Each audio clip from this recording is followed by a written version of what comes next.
6, Kota Depok, dari SMA Negeri 13 Depok. Pada kesempatan kali ini saya akan mencoba mewawancarai Ibu Kepala Sekolah sebagai bagian dari penugasan modul 3.1. Assalamualaikum Ibu. Waalaikumsalam Mas Anu. Gimana kabar Bu? Alhamdulillah baik. Baik. Izin waktunya Bu, ada penugasan dari proses pembelajaran guru penggerak. Ya. Alhamdulillah sekarang sudah sampai pada modul 3.1. Materinya tentang pengambilan keputusan berdasarkan nilai-nilai kebajikan seorang pemimpin. Ada beberapa pertanyaan nih Bu yang ingin saya sampaikan diskusi kepada Ibu. Yang pertama, selama ini Ibu sebagai kepala sekolah pastilah menghadapi situasi, kondisi, keadaan yang menuntut Ibu mengharuskan mengambil sebuah keputusan. Nah, apa yang Ibu lakukan dalam kondisi seperti itu? Ya. Jadi kita sharing Pak Salul ya. Jadi, baik. Pada saat kita mendapatkan kasus-kasus di mana dilematik gitu ya, kita bagaimana menyelesaikan. Jadi pada kasus-kasus seperti ini yang terpenting yang harus dipahami adalah kita harus memahami betul tentang kasus ini ya. Nanti memahami kasus ini, kemudian kita banyak mencari atau ya mendata tentang informasi kasus ini gitu ya. Jadi jangan sampai nanti kita pada saat mengambil keputusan itu tidak berdasarkan data yang ada. Data ini penting sebagai dasar untuk mengambil keputusan. Nah, informasi ini tidak hanya dari kita, maksudnya hanya kita mencari sendiri, tapi bisa juga kita mengambil sumber dari yang lain. Misalkan kalau kasus-kasus intern di sekolah, berarti kita bisa menanyakan kepada Bapak Ibu guru yang terkait gitu ya, atau kepada Bapak Ibu wakil kepala sekolah yang sesuai dengan bidangnya gitu. Atau mungkin Bapak Ibu yang sudah lama ya bertugas di SMA 13 supaya nanti datanya itu kevalitannya bisa dipertanggungjawabkan gitu ya, sehingga nanti pada saat mengambil keputusan kita benar-benar dapat mengambil keputusan yang baik. Dan pada saat sebelum mengambil keputusan jangan lupa juga kita harus benar-benar gitu ya bisa mempertimbangkan positif dan negatifnya. Baik. Gitu ya. Jadi diminimalisir negatifnya, dan apabila ada efek negatif kita mencoba untuk bisa mencari atau memberikan solusi gitu ya, sehingga nanti solusi alternatif gitu ya, ya. solusi alternatif. Jadi supaya nanti tidak terlalu memberikan efek negatif gitu ya terhadap kebijakan yang sudah kita atau putusan yang sudah kita ambil. Baik. Wah, udah lengkap nih Bu ya. Mulai dari saya catat tadi, pahami kasusnya, kemudian mencari informasi, kemudian mencari referensi, dan menghitung plus minusnya Bu. Iya, plus minusnya. Nah, dari seluruh rangkaian yang Ibu bahas tadi, kira-kira hal apa Bu yang paling efektif buat Ibu dalam memutuskan sebuah pengambilan keputusan, terutama untuk kasus-kasus dilema nih, dilema etika? Ya. Jadi yang efektif tadi kita menempuhnya dengan sistematik ya, sistematik. Jadi jangan loncat-loncat gitu ya, sistematis. Jadi kita pada saat ada kasus pertama pisahkan dulu ini urusan pribadi dengan urusan kedinasan. Gitu, nah, ya. Itu harus dipisahkan dulu. Jadi jangan nanti ada unsur pribadi gitu. Kita harus profesional. Nah, kemudian tadi sudah saya sebutkan di langkah-langkah berikutnya kita mencari data ya, informasi. Dan boleh juga kita minta pendapat gitu ya. Sekiranya kita mendapatkan informasi yang jelas-jelas nih sebetulnya sudah ada yang memahami tentang kasus ini, kita bisa minta pendapat dari manajemen gitu ya, atau dari waka yang memahami persis tentang kasus ini. Baik. Berikutnya Bu, pasti kan Ibu mengalami banyak tantangan lah dalam proses pengambilan keputusan. Selama ini tantangan-tantangan apa Bu yang paling berarti dan paling membuat Ibu dilema dalam pengambilan sebuah keputusan?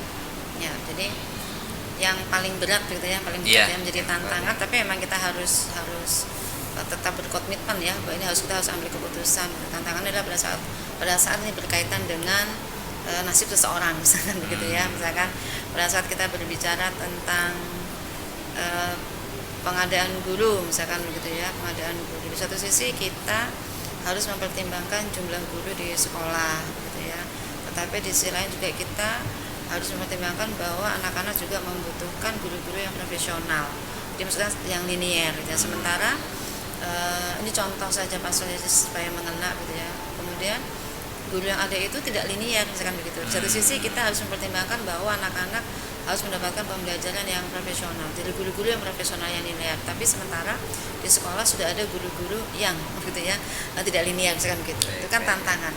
Nah itu kita harus pandai-pandai gitu ya, mempelajari dengan baik secara seksama gitu ya, dan kita juga bisa meminta pendapat dari wakah kurikulum gitu misalkan ya.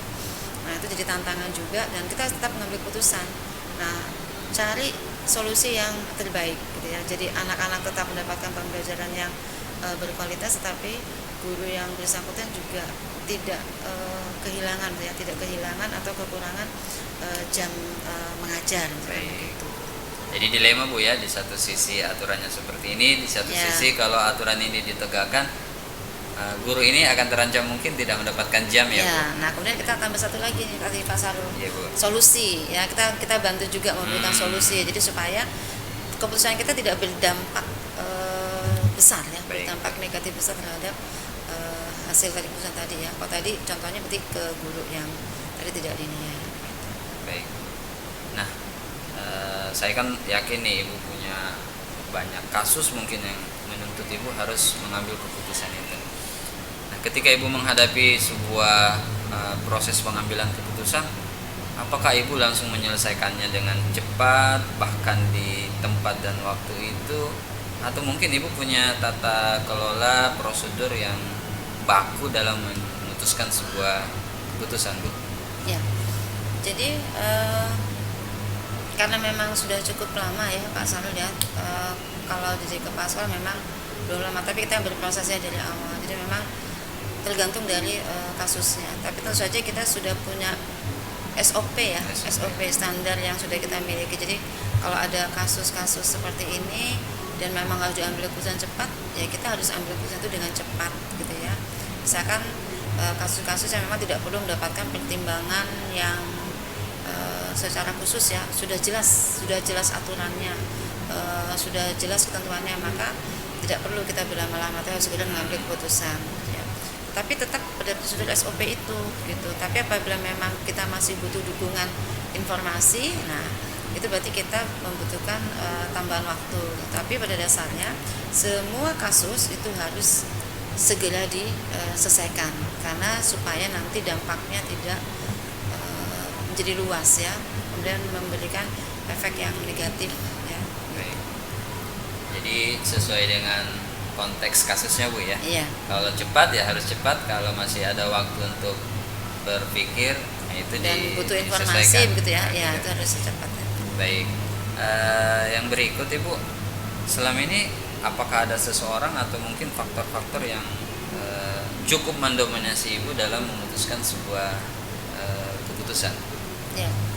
Jadi untuk mengambil keputusan itu terkadang memang saya harus ya ada seseorang gitu ya yang bisa membantu saya, yaitu satu ya, tergantung dari kita sesuaikan dengan kasusnya, permasalahannya. Apabila berkaitan dengan salah satu bidang, maka saya meminta bantuan atau informasi dari wakil kepala sekolah ya, atau manajemen sesuai dengan bidangnya. Dan yang kedua, terkadang tidak dari wakil kepala sekolah, misalkan dari seseorang yang sudah lama bertugas di SMA Negeri 13 Depok, karena sudah tahu budaya, sudah paham dengan bagaimana kondisi sekolah gitu. Nah, itu biasanya akan sangat banyak membantu ya untuk di penyelesaian kasus-kasus yang terutama yang intern ya, kasus-kasus intern ya di dalam sekolah. Oke, baik. Kalau di materi yang sedang saya pelajari bukan ada 3 nih, ada 3 garis besar dalam proses pengambilan keputusan. Ada yang berbasis hasil akhir, ada yang berbasis peraturan, atau bahkan ada yang berbasis belas kasih. Jadi kira-kira kalau Ibu kecenderungannya biasanya sih ada orang yang memiliki ketiga-tiganya. Tapi kalau di antara ketiga ini mana yang lebih mendominasi ibu dalam mengambil sebuah keputusan? Kalau saya lebih berbasis kepada aturan, Aturan. pada aturan gitu. Yang dua itu sebagai pertimbangan saja gitu. Artinya kita mencari solusi yang membantu. Tapi kalau aturan memang harus ditegakkan gitu ya. Baik. Itu misalnya. Oke, pertanyaan terakhir nih Bu. Dari seluruh pengalaman Ibu menjadi guru, mulai dari guru kemudian menjadi waka sampai sekarang menjadi kepala sekolah, ada mungkin hal yang bisa dibagi ke saya Bu terkait hal-hal yang penting kita camkan pada saat proses pengambilan sebuah keputusan. Jadi kesimpulan tadi ya, Pak Iya, Bu. semuanya ya. Jadi yang pertama itu adalah pastikan gitu ya, tidak ada urusan pribadi gitu ya. Oke. Penyelesaian kasus ini, jadi pisahkan urusan kedinasan dengan urusan pribadi. Tidak ada konflik of Ya, interest ya, ya, kata. tidak ada urusan Baik. pribadi. Jadi lepaskan itu ya, pribadi tidak ada, karena ini bicara tentang kedinasan. Dan yang kedua adalah tadi SOP ya, step-step penyelesaian kasus itu awali selalu dengan data ya. Jadi jangan karena buru-buru ngambil keputusan terus nggak punya data. Baik. Gitu ya. Nah, jadi carilah informasi sebanyak-banyaknya untuk penguatan hasil keputusan kita. Dan yang ketiga, apabila ada efek gitu ya, ada efek ya, karena setelah dipertimbangkan positif negatifnya, apabila ada efek negatifnya, biasanya memang terkadang kebijakan tuh ada yang berefek positif negatif gitu Positif ya. negatif. Ya gitu ya. Nah ini negatifnya ditekan menjadi diminimalisir, kemudian kita juga sebisanya memberikan solusi. Oh, gitu. Nah sehingga siapapun nanti atau hasil keputusan kita ini tidak akan berdampak negatif kepada siapa saja. Baik, cukup Ibu. Ya. Baik, terima kasih banyak Bu. Ada banyak hal yang saya catat nih dari diskusi kita. Terima kasih Bu. Enggak, sama-sama. Baik, saudara-saudara sekalian, guru hebat. Dari hasil diskusi saya dengan Ibu Kepala Sekolah, ada beberapa hal yang sangat menarik. Yang pertama, yang paling berkesan bagi saya adalah pernyataan beliau tentang memisahkan konflik of interest. Di mana langkah pertama menurut beliau yang dipesankan ke saya bahwa ketika mengambil sebuah keputusan, langkah pertama tanyakan bahwa kita tidak ada kepentingan pribadi dalam keputusan itu. Tujuannya apa? Supaya seluruh langkah pengambilan keputusan itu betul-betul objektif dan untuk kebaikan bersama. Kemudian tanpa saya sadari ternyata dari perbincangan saya dengan Ibu Kepala Sekolah, ternyata beliau sudah menerapkan apa yang kita pelajari di modul 3.1, baik terkait paradigma maupun terkait prinsip pembelajaran. Bahkan beliau sudah menerapkan salah satu dari 9 langkah pengambilan keputusan, yaitu mengadakan opsi trilema. Beliau mengatakan ketika keputusan itu harus menghasilkan hal yang negatif, hal yang tidak disukai oleh orang, hal yang tidak berkenan buat orang, maka sebisa mungkin kita mencari alternatif lain yang sebisa mungkin bisa meringankan keburukan atau ketidakbaikan yang lahir dari keputusan itu. Saya kira wawancara yang sangat menarik, mudah-mudahan bermanfaat bagi kita semua. Assalamualaikum warahmatullahi wabarakatuh.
Waalaikumsalam warahmatullahi wabarakatuh. Oke. Apa kabar nih Bu Indah? Baik, alhamdulillah. Baik Bu Indah, izin meminta waktunya sebentar, beberapa menit Bu Indah, Ya. karena saya kebetulan ada penugasan dari CGP terkait mewawancarai unsur pimpinan di sekolah. Karena sekarang modul yang sedang saya pelajari adalah pengambilan keputusan Ya. berdasarkan nilai-nilai pendidikan seorang pimpinan. Nah Bu Indah kan sebagai wakil kepala sekolah bidang kurikulum ya Bu Ya. Indah, pasti banyak permasalahan, banyak situasi Yang di harus mana situasi itu membutuhkan sebuah solusi. Nah, ketika mengambil solusi atau keputusan itu pasti ada banyak hal ya Bu Indah Ya. yang perlu kita bahas. Nah, kira-kira itu nanti Bu Indah yang akan saya diskusikan, wawancarai dengan Bu Indah. Dan Bu Indah yang pertama, ketika menghadapi kasus-kasus di mana Bu Indah harus mengambil sebuah keputusan, bagaimana langkah Bu Indah? ya. Jadi langsung saja Pak ya. Jadi untuk pengambilan keputusan itu pastinya saya akan mempelajari kebijakan-kebijakan yang berlaku karena itu jadi pedoman saya untuk membuat sebuah kebijakan.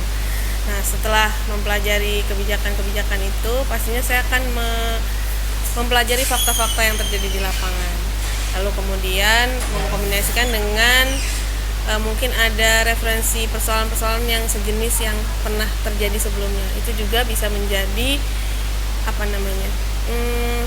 faktor-faktor yang akan menjadi penentu sebuah kebijakan. Nah, langkah-langkah teknisnya kira-kira yang mana dulu nih Bu Indah, dari poin-poin yang disebutkan? Ya, pasti yang pertama mempelajari kebijakan ya Pak ya, karena itu kan satu hal pakem yang tidak bisa kita langgar gitu.